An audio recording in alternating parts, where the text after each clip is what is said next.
Ladies and gentlemen, welcome back to the channel, and the international break is well and truly underway. The rumour mill is spinning. That's what happens when Celtic go away for a couple of weeks. We need to rely on the rumour mill, and boy, it's going at some pace. Nicholas KÜHN, he could be off. Matthias Kvistgaarden, his name's popped back up. It's been a while since we've heard that. God, just a typical Tuesday at the start of the international break. Let's talk about that.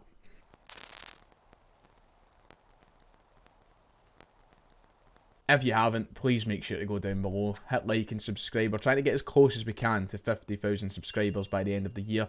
There's not an awful lot of time left, so let's try and cross the next milestone, get as close as we can. It's absolutely free. All you've got to do is go down below, hit both of those buttons. But it's time to talk about the news today. I know what you're thinking, Ryan. Did you say that Nicholas KÜHN might be leaving? Is that a thing? Is that real? Are you talking nonsense? Well, we're going to try and determine that in today's video because, aye, typical international breaks, presenting a lot of what could be useless conversation. But we'll assess that, and we'll see what conclusion we come to. I love international breaks, for so many different reasons. You know, Celtic not playing, great, love that. No games to look forward to for a couple of weeks, stuck in the house waiting. Oh, great, especially when the weather's lovely, bright and gorgeous outside. You know, the stories that pop up during international breaks so that the mainstream media can have something to write and put out there. They're always so reliable, good, and always just such brilliant news for Celtic supporters. Which goes for today's story, which regards the future of Nicholas KÜHN, who is obviously enjoying a fantastic start to the season at Celtic. He's been one of the most informed players, not only at Celtic and in Scotland, but over the whole continent with the football that he's been playing, both on a domestic and Champions League level. Today, we got some sort of scary news from Sky Sports in Germany in relation to his future. Florian Plettenberg reported this. It was actually late last night. He reported this, that Fulham and Brentford have already inquired about Nicholas KÜHN. They are monitoring his situation.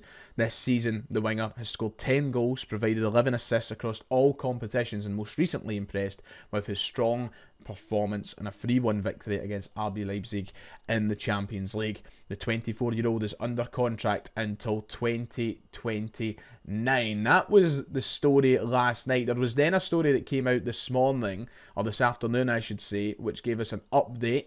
And this is where you can start to choose if you're getting carried away or not.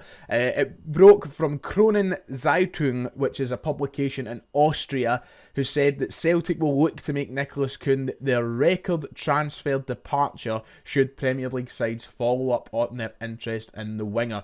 KÜHN is averaging a phenomenal goal or assist every 53 minutes this season. That was a fantastic stat added in by Everything Celtic, so shout out to them. But Kronen Zeitung of Austria, of course, where Nicholas KÜHN applied his trade before moving to Celtic, reporting that Celtic have got back in touch with Fulham and Brentford, saying that he will be a record departure should he leave in the January transfer window. So it's panic stations online and at Celtic Football Club. Is Nicholas KÜHN already leaving the club after only signing in January of 2024? Could he be off in January of 2025?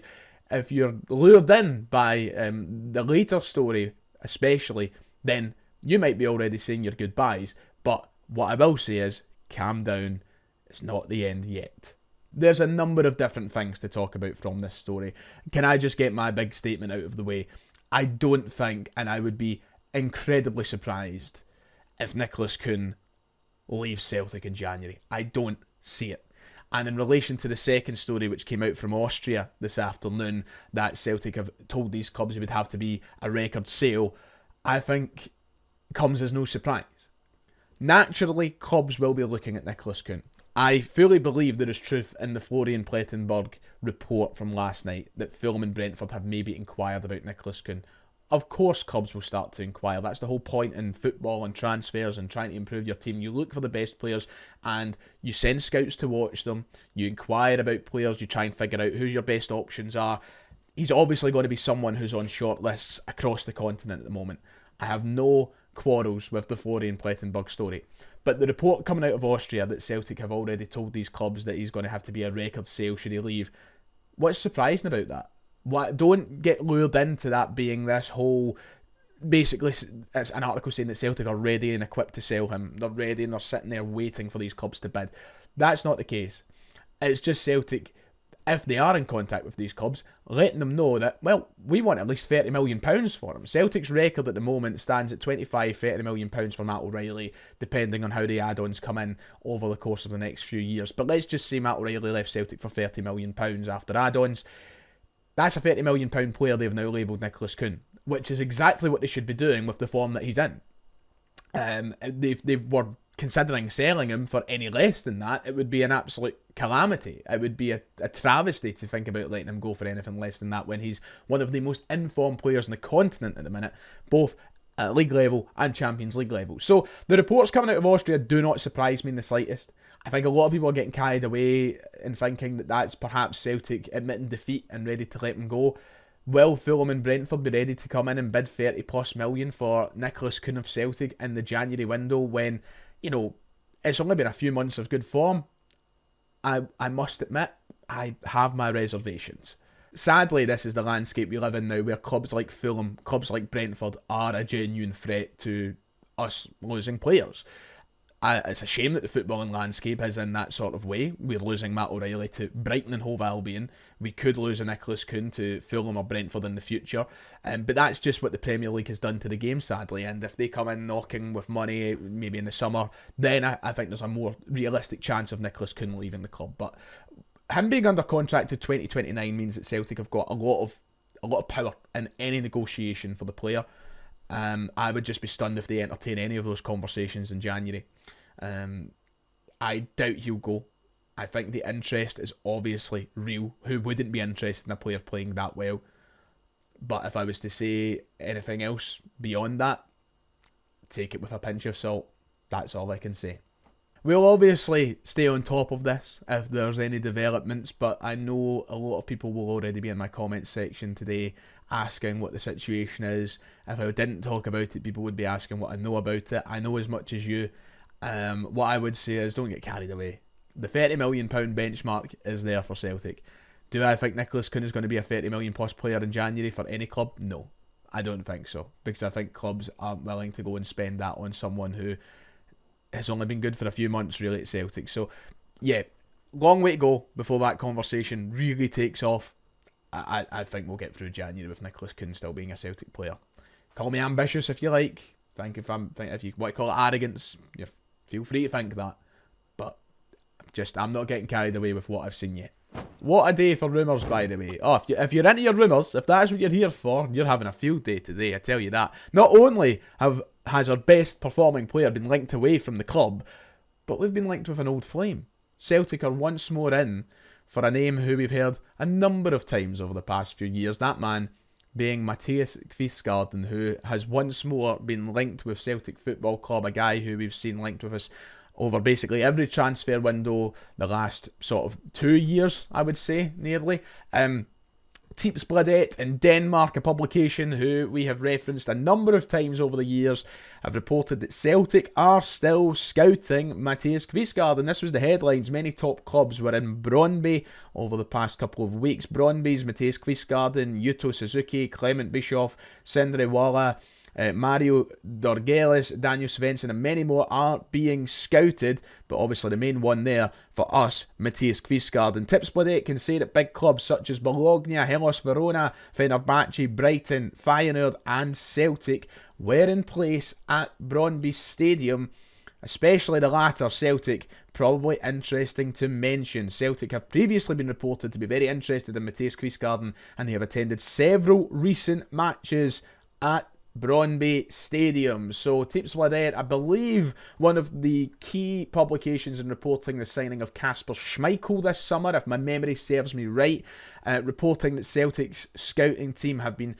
prominent at Brøndby in recent weeks, most assuming that it will be in relation to the services of Matthias Kvistgaarden. Now, this one spans over a couple of years now. As I said, we've heard price tags being thrown around and we've obviously signed other players in favour of Matthias Kvistgaarden. It's interesting that it's coming back up now. The reason I say it's interesting it's coming back up now is because there's been a lot of questions surrounding the strikers at Celtic so far this season.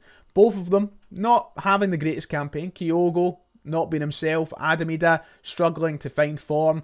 Both strikers have had questions directed at them, and you could say rightfully so. It's down to your own opinion. I still believe we have 2 quality strikers at the club.